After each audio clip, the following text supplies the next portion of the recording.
What if I was thinking about, like, what would be in, as people are kind of getting into this, one tip that you would give right away from the very get-go? Two-factor authentication, multi-factor. To me, that's the most critical starting point. And Agreed. education. I would say password manager. Second, agreed. I would agree with both of those. Our CISO, and then a lot of the materials that I read, the majority of the hacks, the bigger ones that are happened are based on 2FA, not having, or phishing campaigns, and being able to access a password, or finding one password. Say someone uses their password on Facebook, and then they're using their password within their work environments. Those are the biggest hacks that happen now. Right, because all those passwords, most of your passwords have been hacked already and then are published in dark web. So people can just buy lists of username and passwords, and you're probably on that list. I think we're in the wrong business. At least I can sleep at night. Yeah, exactly. Yeah, we're the good guys. You sleep quite well. And I love security, so we're set. All right, shall we? Yep, perfect. So we're 4 minutes after the hour. I'll let you, Mark, if you want to kick it off here and kind of talk about what we're going to be covering today? Yeah, we're going to be discussing protecting your intellectual property in the cloud, specifically in this case, Microsoft 365 or Google Suite, if you're storing your data there specifically. But as a company, we can help you protect all of your intellectual property if it's stored somewhere in the cloud or in a hybrid cloud. Hosting and helping us in a huge way is Desraie Thomas. She's the channel development manager for Datto, and has been a great help in everything we've been doing to help our clients. So that's a big start. Des, you want to go ahead? Perfect. So as I said, Desraie here. I work for a company called Datto. There's a good chance you probably never heard of us before, and the reason behind that is, although we are a massive company worldwide, lots of offices, we help IT service providers such as Zephyr support you guys, small to medium-sized businesses, and the products and tools you need to help run your businesses and keep them really secure. Myself, my job as a channel development manager is normally to travel to do these events in person. I am really sad. Mark was saying earlier that he spent the whole weekend surfing, and unfortunately in my landlocked Calgary, Alberta home, we don't surf much, and it's cold. Very, very cold. So if someone wants to save me, that would be great. But in the meantime, now I do these remotely, and I'm super excited to be here. Hopefully, I've taken a look at the deck a few times. We've got a ton of educational content. And then Mark, if you want to tell us a little bit more about yourself. Yes, Marc Winger. I am the president and co-founder of Zephyr Networks, and we've been doing business, helping businesses with their IT needs really since 1999. Actually, a little bit before that, if you count the Orange County Online component. We are focused on helping our clients with their IT, doing it right with creative and excellent solutions so that they can focus on the businesses they're working on. And then Eric, if you'd like to introduce yourself. Yeah, my name's Eric Monroe. Been working with Mark for most of my life, and we put together a company that is focused on service-sensitive clients, and we pride ourselves on delivering secure, reliable, productive networks. So I know Mark's background there is the Oregon coast, but Eric, I gotta ask, is that where's your background from? That is Hawaii. I thought it was gonna be. I was gonna guess Vietnam. If you made me guess, I was gonna guess Vietnam. That looks beautiful. Oh wow. I'm not. So we're gonna cover a ton of information today. Please feel free to enter any questions as they come up, and we'll try to get through those as well. But really talking about business continuity and what business continuity actually looks like. So the history of the entire world. There's a lot of history buffs. My coworkers are huge history buffs, and they kind of threw this together. But we look at massive technology advances that have happened multiple times, whether that be like the make of cars or anything along that lines. And with any of those technology advancements, you've had bad actors. There's been the bad guys who have come in and really taken advantage of the fact that there can be money that can be made on the back of these technology advancements. So whether or not even thinking about right today, 5 years ago, we could never have done this quickly move to work from anywhere environment as quickly as we did. And those are massive advancements that have happened in technology. And with that, I'm going to go through it a lot more detail, but there's the bad guys that are playing on that. We've seen in Q2 of this year that the ransomware attacks jumped up threefold in just Q2 of this year. And that's because everything changed so quick and everyone went to work from anywhere environment instead of working in the office, that all those security settings in the office were now no longer valid. Or you're sitting at computers. I have my laptop, it's my work laptop. I've always worked remote, but I know people that I know have actually had to take their work computers home and now their kids are working off them or their kids are playing games on them. There's a lot more risk out there on a day-to-day basis that we're seeing just in the last, I think it's 200 days now, give or take. Right, and a lot of that risk is you don't have the protections of your internal network that you have at your physical office. So you have to realize that you're outside of those protections and take precautions to make sure that you are doing things in a clean type manner. Yeah, absolutely. Or even the fact that a lot of people don't even realize that their IoT devices that they have at home aren't necessarily, when they're now using their home networks as computers, like they're using their work computers at home and they're not VPNing in if they aren't, but there's potential risks there. So it's really important that you're aware and understand that. And that's one of the things that I love most about working with a managed service provider like Zephyr. You guys, well, you did awesome getting everyone to the work from home world, but then also you had this chance to afterwards take a step back and be like, okay, what computers are people using? What networks are protected? What do we have to do as a managed service provider to make sure clients are secure? So awesome job with that, guys. I wanted to talk about, I'm not going to talk a whole ton about COVID itself, but let's talk about what a crisis looks like. Even nowadays, at any point in time, a crisis response structure is going to be the same, whether you're in Florida and there's a hurricane coming in or anything across the world. Just now, we have never been in a place that the entire world is in the same place at the same time. So first one, the phase one of crisis, oh my gosh, what's happening? I know that I had 3 back-to-back work trips. So I was gone for 3 weeks, end of February, beginning of March. And I was sitting in California and worried, being from Calgary, Alberta, worried that I wouldn't be let back in Canada. And then I had another trip that was leaving the next day. I'm like, well, what if that flight gets canceled and then I can't go back in Canada? What's going to happen? And even my coworkers, I had a coworker who, because we're traveling all the time, a coworker on a trip in Mexico. And by the time he got back to Canada or back to the US, travel was done. That's it. So that crisis emerges and everyone's in the, what do we do right now? How do we make sure that our employees are safe and secure? Those were that work from home. Let's move everybody home. Let's risk management, make sure people are safe. And then at that point in time, at the low tide, your phase 3 is where everyone kind of sits and looks back and looks around. And this is where that flexibility of technology is so great for where we are and so great for what we went through and so great for what's moving forward. But if you didn't have that flexibility in the technology that we're using, where that you had that agility to move from the office to home to wherever, then it was a lot scarier at that moment in time. So that took you some time that you could actually go through those steps and be like, did that work? What can we do moving forward? And so now we're finding that people are in many different phases, no matter where in North America that you're at, whether you be, I will continue to be remote. Our data offices are saying that we'll be remote until June 2021. There's some studies going out that 70% of businesses in the US are saying that they will be some sort of work from anywhere world. And what does that look like?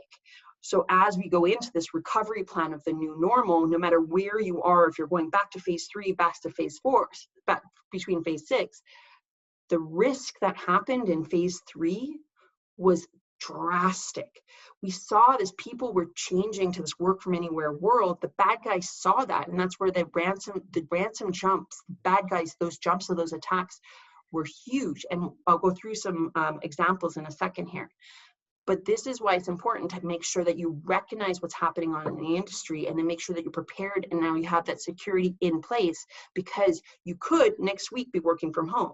You could be, hopefully, let's just all go to Mexico, because then I don't have to deal with the winter anymore. We could all be working from Mexico. If you guys want to come with me, you're more than welcome to. Even my day-to-day job, the interactions and the way this new world has changed.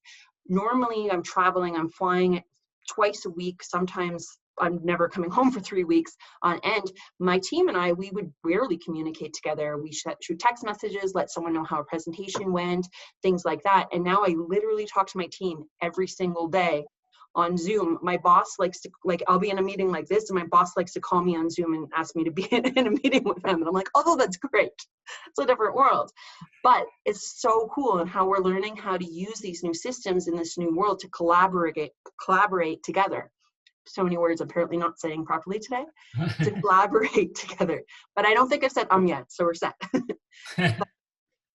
Collaborating together. So now we're in, this is another great example. So normally a webinar like this, I'd be flying to going in person, and really at that point in time, I only can do 1 or maybe 2 webinars or in-person events a day, where now I'm doing 3 or 4 webinars on behalf of my clients, you guys, a day.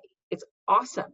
Our collaboration as a team, we're getting through things faster. We're producing new educational content, and that communication, that collaboration across the board. It doesn't matter what, if I'm talking to a small to medium-sized business or an MSP, there's so much collaboration that is happening. It's really, really cool to see. And then conferences, all of this stuff is changing. We're doing everything virtually. I know that a lot of places are getting back into real life events, but there's still some sort of events I attend that we are in person. But also I'm on virtual at the same time as an in-person event. And then just really just showing the amount of change that has to happen and the amount of response that even Datto has to do, but across the board, how we're responding to this new landscape. We saw massive changes. As soon as coronavirus started, we saw remote workers jumped up. I was really happy. I was always a remote worker, but I looked at my teams, and literally from one day to the next, they have personal items in their office. They're not allowed back again, and those offices will be shut down until 2021. There's massive amounts of jumps, whether it be Teams, whatever system that you're using has seen so much of an increase in their day-to-day usage. 2.7 billion meetings are now hosted on Microsoft Teams. 10 months ago, there's no way that we ever thought something like that would happen. 500% increase in usage just in the last 200 days. Those are massive changes. And the bad guys see that. We saw that within the first 30, 60, 90 days. I remember we're talking about the very first Zoom, when Zoom first started spiking up. Within 2 weeks of that happening, the bad guys were accessing and going into Zoom calls. They were using Zoom to spread ransomware. They were using Zoom for phishing. They were, or you hear the stories where someone hops on a Zoom call and does things that are really inappropriate in a business setting, just like this. Or you go in the US, the very first, everyone was such in a panic and trying to gather so much information. The very first links that came out to look up information for COVID weren't good. The bad guys piggybacked on the US's response, and they were spreading bad information or spreading malware. In Canada, the very first tracing app that was released was actually not even released by the government. It was released by the bad guys, and people downloaded that information on their phones. And unfortunately, it wasn't wasn't good things to download at all. And then we have, with now everyone working remote all the time, your emails are so much more important than they ever have been. And when I attend live events all the time, a lot of the times people ask, well, how much should I really worry about phishing attacks? How much should I really worry about ransomware or ransom cloud and all those things? 100%. it's the easiest question I ever get asked, because it's not a matter of when you're going to get hit. You've already been hit.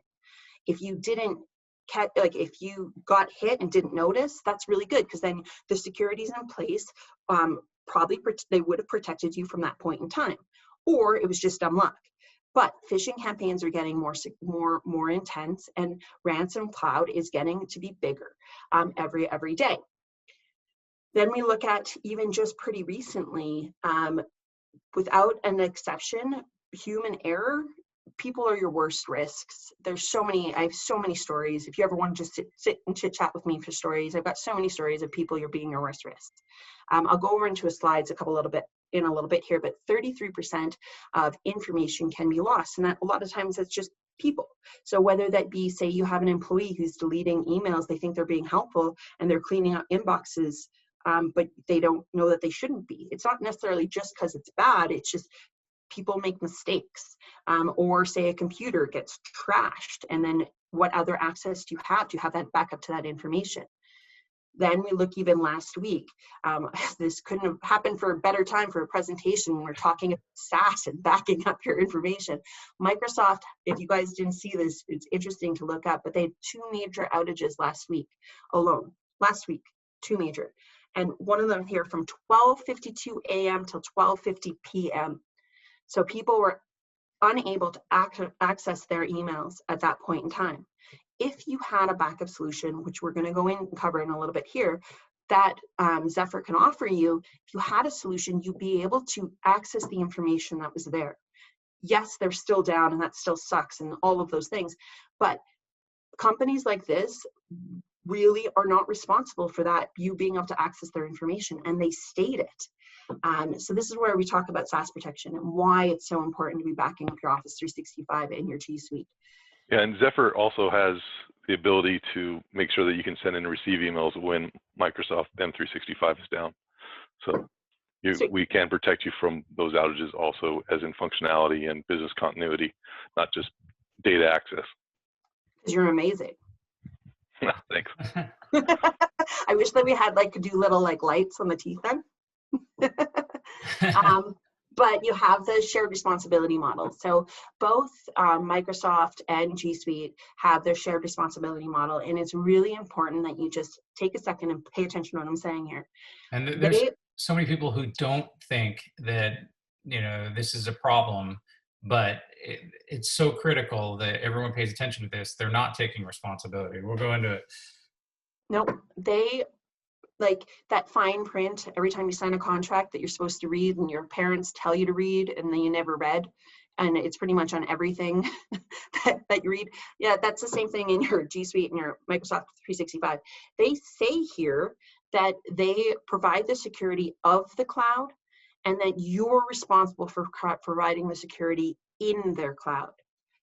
In their SLAs, they say that they have no liability of any deletion of any customer details. That's your responsibility as a person who's using their service.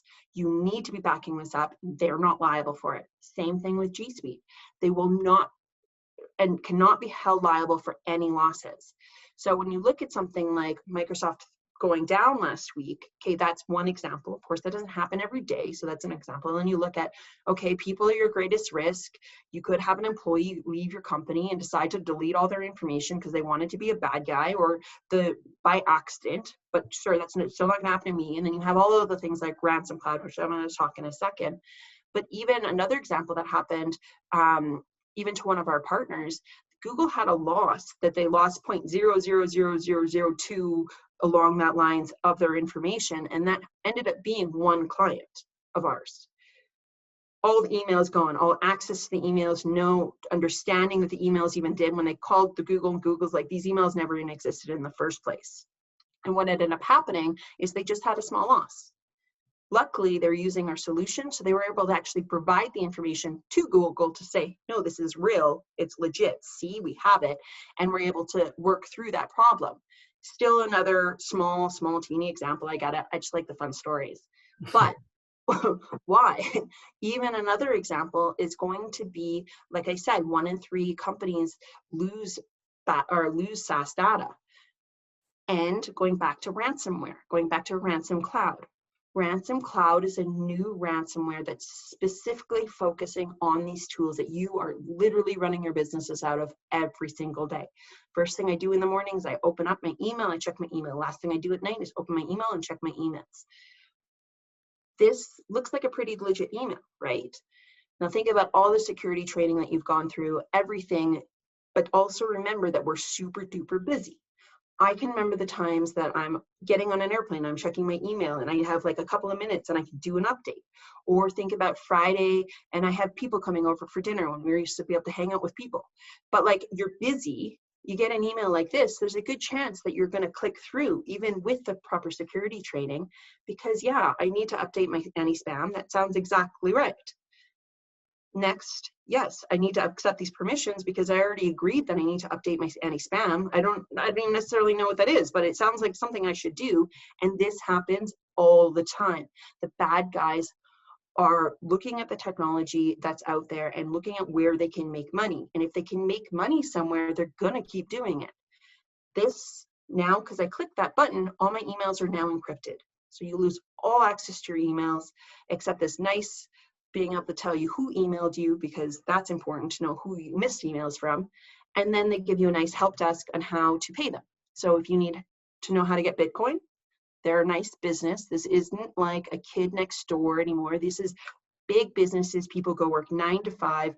This is ransomware as a service where people are buying ransomware just to spread it out, just to make some extra cash. Think about right now, people are trying to make ends meet. This is a way people are doing it. So big business and everyday person, they'll give you a nice help desk on how to support them and how to help to get access your information back. It's also state-sponsored, terrorism and things like that. So it's not, like Kevin Mitnick in his garage. Not anymore. So Kevin Mitnick, so this is exactly what we're talking about when Mark brings up Kevin Mitnick. This guy is old school. When you talk about technology changing, he was one of the very first big hackers. So in the 80s, he was on the FBI's most wanted list. He went to jail, and he is an incredibly intelligent person. If you ever have a chance to watch any of the videos, highly recommend. We specifically have a video we can send out to you, super educational, but Kevin actually walks through and shows how quickly and easily it is to attack from the very beginning. So choose a victim to attack them, and then to get into their emails and attack all their systems, what that actually looks like. Definitely shoot us a message afterwards, take a look. It's a really, really cool video to watch. And so a lot of risks, but what does that actually look like? So I apologize, I know these slides are a little bit blanked out or not clear. That's what the word I was looking for, not clear. But so we looked at when your front end, your email gets locked up and they tell you the help desk, what does that look like from the back end? Now, every single one of your OneDrive folders, you can go in, but instead of being able to access everything, it's all blocked out. It's gone. That information, unless you have a backup, which is why Zephyr is going to help you with this, and it's going to be amazing and awesome. But if you don't have the backup, you now have choices. You either wash and it's gone, or you pay. And then if you are paying, you're funding the bad guys. You're funding nation state. This is all going into that dark web, that bad place, and you're giving those bad guys money. And then there's no guarantee that they are going to take the ransomware off your computer, take the ransom cloud off, or give you access back to the information that you have. And then a lot of time that they still have it sitting on your computer collecting information and stealing data from you, which is still important when you think about nowadays, information is everything. And then you get your super scary screen. This is the guy I don't want to have dinner with. So super scary screen. So now we've covered all the bad things, a lot of information, a lot of concessions, but I'm pretty sure, because we've gone through this a couple times, Mark and Eric have some awesome tips and tricks for you. Yeah, prevention is a good start for this whole process, and no guarantee, but prevention begins with your security culture in your organization, your business. And if you make it about the team, we're all working together for a common goal and for a common benefit, that's the first place to start. And building a security culture, it's about learning. And we do include learning tools as part of our package of tools. it's not about consequences to the employees. Employees need to know that they're not going to get in trouble if they fall for something like this. They need to know that they should report everything that they run into and be cautious, always be cautious. Help them by giving them some expectations on the framework of the policies that you're going to put into place so they understand what's going on. And that is the beginning of a security culture. Right. After the education, you want to make sure that everyone is aware of the security standards that everyone is bought into, and reinforce that at every chance you can. Even at Data, we get security tested all the time. We get like emails that sent out that are fake ransomware emails. And if you click on it, then you get pulled into a security training session afterwards. So I just never open any of my emails. That's productive. My boss loves it. At the very beginning of this presentation, we started talking about what we considered the top tool for prevention, and multi-factor authentication, two-factor authentication. It goes by multiple names, but the concept of having something that you have a code on and a password that you know is, in my opinion, the number one prevention tool that you need to have in place. If you don't have it in place on all of your cloud materials, your cloud devices, your cloud everything, you're in need to do that right away, and we can help you with that. This is a picture of the process within the Microsoft side, and then the next one is how to do it within the Google side. It's a great tool. It is the first step. What did you describe it as again, Eric? It's part of the, I think it's part of a strategy. Two-factor authentication, at least it keeps people accessing your information that you want to access. And then the other part of that strategy, in my opinion, is a good password manager, and which we've deployed and made requirements with everyone in Zephyr Networks to install a password manager and generate any company-related passwords with a complex password generator from that manager. So the next thing on our list here of prevention tools is security awareness and training. And it's like Des was just describing a moment ago. This is the same tool where you're making sure that your team is constantly aware and thinking. And if they're not thinking about security, and if they're not actually thinking about it, they'll get caught by a fake phishing email, or we can even do text message tests as well. And you can see, based on this diagram, that the actual phish-prone percentage, the number of people who actually will click on that phishing email, will go down substantially over a very short period of time. And if you continue it, it really does help your company lower the amount of risk. We had a little fun with this earlier. Longer passwords are far better for preventing the tools that the hackers use to crack passwords. They're using basically every possible combination of letters and numbers, and the smaller the less characters in the password, the factor of ease for the hackers. So the longer your password, that complexity factor does make it harder for them to hack your password. And typically my passwords these days are 33 characters long. And when you have the password manager, you don't have to memorize all that. It automatically will fill in those passwords for you after you've verified your identity with the password manager. Yeah, they're great tools. Yeah, password manager. And the big point in here is the cloud is, by its very nature, exposed. So people can try to do, dictionary attacks and full hacks all the time from dynamically distributed situations, just to try to hack into a certain person's email if it is got the intellectual property they're looking for. And it's not Just wanted to add a couple of things here. So just because it can be really scary, the first thing, like Eric, if I was walking into this and you're like, you need to have your passwords just 36 characters long, I would be a little nervous. I use password manager too, and that has been a game changer. I can't say enough how much a password manager will help. And then even if you're not at that point, the biggest thing I can say across the board when we see across a risk that happen is using the same password twice. Or using a password that's if you're doing a 36 carat password and having a password as A, B, C, D, that's still not an actual secure password. So making sure that you're using a password manager, and if you aren't, beware what you're doing and don't use the same password twice. And occasionally running into it in the field, you see people using those way too simple passwords all the time. And I can almost guarantee that one of your teammates in your business or something like that has one of those super simple passwords on something that's critical. And they just need to know that that's not okay. And we'll run dark web reports on your domain name, and we'll get lists of all of your employees and at least one password that they used before. And then we can show them, is this your password? And they're like, oh yeah, it is. So you really need to make sure that you go through the entire library of passwords and change them, make sure they're different and they're complex. Just to elaborate a little bit on, can you elaborate a little bit on what the dark web report scanning is? Just because I'm not sure if it's clear if people have never heard of it before.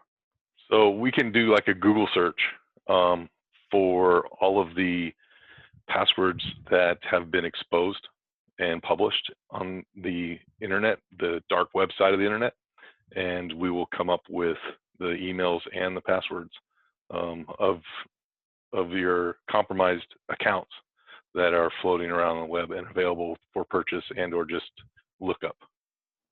And that happens all the time. Like it's not a matter of when you search, if you might find one, you're going to search and find someone's information at some point, especially in big business. Absolutely. We've got, there's exposures all the way back before 2015 that are still out there, and some people still use those passwords from 5 years ago. So they can just get your username and password and start doing a bot that goes through all of the social medias and all of the online accounts that you might possibly have and attempt to use those and get in. It's a marketplace. It literally is a marketplace like Amazon or any other one where malicious actors are buying and selling names and passwords. And recently in a dark web scan we did, my own father, it was exposed that he's still using the same password he was using in 2005 for his stocks and for his online trading kind of thing. And we changed those right away after that thought process. Yeah, that's really scary. And we can run those reports for you too. So if you're interested, just give us a call and we can run some reports on your company's domain name and make sure that you're aware of what's out there and what your exposure is. Sorry, if either Mark or Eric, if you guys want to throw your email or email into that into the chat, that way anyone can, if they are interested in so far, we have a couple more slides left, but if they're interested so far, it'd be a good thing. Will do. And number 4. Limiting access to essential employee access only, and reviewing that process. So if you have data, and this is kind of self-explanatory in a way, area that has specific intellectual property that should only be accessed, the fewer numbers of people who have access to that data, the less risk the business has. So in other words, if it's HR type stuff, that is an area where you only want to give access to that to the owner and the people involved in the HR field, so that there's less of a chance that sensitive information like social security numbers or even accounts that are related to your payroll or anything like that are exposed. The fewer people in each one of those areas who have access, the better it is for your business, and it should be reviewed constantly. I've seen people who have let go of an employee who was in the HR department, but they leave the account in there just so they can follow up on the emails, but they don't remove that user's access to the sensitive data. So as a result, if somebody had hacked into that no longer active user, they could have accessed that HR data. It's something that needs to be reviewed frequently, and it's something that we do and we follow up with on our regularly scheduled network admin and VCIO meetings. Right. It's real important that we do proactive, preventative actions on these. So with, like Mark said, with our monthly and quarterly meetings with our clients, we make sure to review all of the users and permissions, make sure you don't have any old users still on there. Everything's cleaned up and active. So real important to be proactive, because it's a lot less expensive to be proactive than it is to be reactive. Mm-hmm. And there's a ton of tools out there that will help you kind of stay ahead of this. Microsoft has a tool called Microsoft Secure Score, and Google has a whole security center, depending upon which platform you're using or if you're using both. One of the cool things is our new enhanced security package can include a security information and event manager. That's what SIEM stands for. And we can help you guys monitor that information in the cloud, as well as using the Microsoft Secure Score or the Google Security Center. So pay attention to those items as you're doing that. It's a great tool that most people don't know about. So get to know it. Right, and just a real quick mention about that SIEM is that is monitored real time. So we get notified if there's anything funny is going on in your network when we have a SIEM installed on your network. So that's a little more proactive protection that we can make sure that you're protected with. Yeah, if you're curious at all, ask us about our new enhanced security solution as well. So, all right, we got one bonus tip. People can hack through phones, through tablets, as well as the computers. Every connected device has the capability to allow hackers in. So you need to review how your users get access and make sure that those devices are protected. And we can help with that as well. It's not a matter, we were talking about, we were going through this webinar to begin with. 2020 started the very beginning with us recognizing the fact that, us at Data recognizing the fact it's not a matter of now protecting a computer, it's about protecting a person. And then fast forward 8 months, it's more than it ever has before. We go right back, like we were talking about how you don't know who's using what devices at home now. You don't know how they're protected. People are on everything all the time. Yep, and that's real important to reinforce, is that we are protecting users now and not devices. Sweet. So expect the best. What happens when these preventative measures get passed through or somehow or another? Now it comes down to, instead of prevention, it comes into recovery. Yeah. So we get this bad screen, this bad guy comes up, we don't want to have dinner with at all, ever. You got to get them off my screen, please.